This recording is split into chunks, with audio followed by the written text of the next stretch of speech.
The Taipei Economic and Cultural Representative Office is an alternative diplomatic institution serving as a de facto embassy or a consulate of the Republic of China, which exercises the foreign affairs and citizen services in specific countries having diplomatic relations with the People's Republic of China.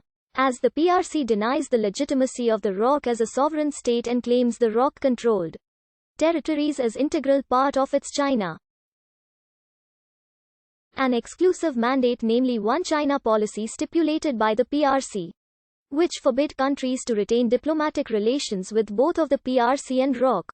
As a result, these countries only allow the ROC to establish representative officers instead of an official embassy or consulate in purpose of conducting practical bilateral relations without granting full diplomatic recognition.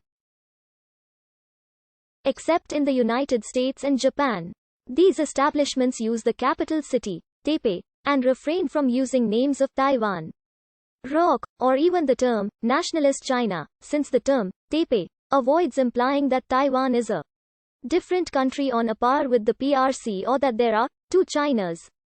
The PRC and the ROC, in order to diminish the obstacles of building pragmatic diplomacy and sidestep the Taiwan issue, TECROs state that their aim is to promote bilateral trade, investment, culture, science and technology exchanges and cooperation, as well as better understanding, and provide common citizen services towards overseas Taiwanese, such as issuing visas and passports.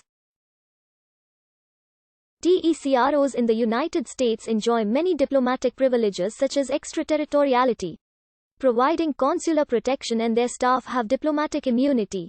Other countries also establish reciprocal representative offices in Taiwan, such as the American Institute in Taiwan, Canadian Trade Office in Taipei, and Japan-Taiwan Exchange Association.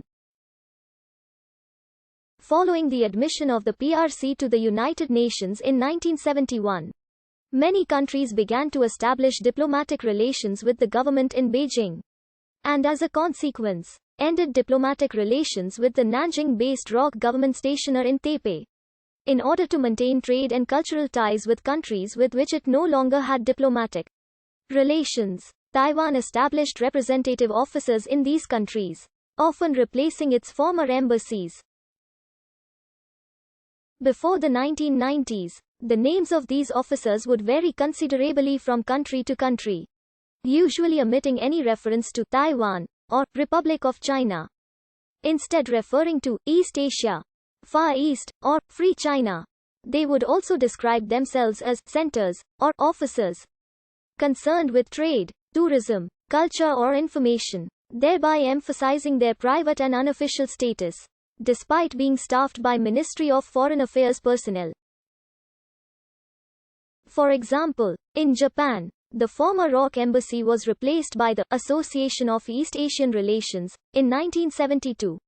In Malaysia, following the closure of the Consulate General in Kuala Lumpur in 1974, an office known as the Far East Travel and Trade Center was established. In the Philippines, the former embassy in Manila was replaced by the Pacific Economic and Cultural Center, established in 1975. In Thailand, the former embassy in Bangkok was replaced by the Office of the Representative of China Airlines in 1975. This was later renamed the Far East Trade Office in 1980. In the United States, Taipei's mission, established in 1979, was known as the Coordination Council for North American Affairs. As of 2019, it has been renamed Taiwan Council for U.S. Affairs. In the United Kingdom, Taiwan was represented by the Free Chinese Center, established in 1963. In West Germany, it was represented by a Bureau de Fernnost Informationen established in 1972. In Spain, the office, established in 1973, was known as the Centro Sun Yat-sen. In the Netherlands, the office was known as the Far East Trade Office. However, in the late 1980s, these officers began using the name Taipei in their titles. In May 1992, the AEAR officers in Japan became Taipei Economic and Cultural Representative Officers. The Free Chinese Center in London was similarly renamed the Taipei Representative Office. In September 1994, the Clinton administration announced that the CCNAA office in Washington could similarly be called the Taipei Economic and Cultural Representative Office. Earlier in 1989, the Pacific Economic and Cultural Center in Manila became the Taipei Economic and Cultural Office in the Philippines. In 1991, the Taiwan Marketing Service Office in Canberra, Australia, established in 1988, also became a Taipei Economic and Cultural Office, along with the Far East Trading Company offices in Sydney and Melbourne. Other names are still used elsewhere. For example, the mission in Moscow is formally known as the Representative Office in Moscow for Taipei Moscow Economic and Cultural Coordination Commission. The mission in New Delhi is known as the Taipei Economic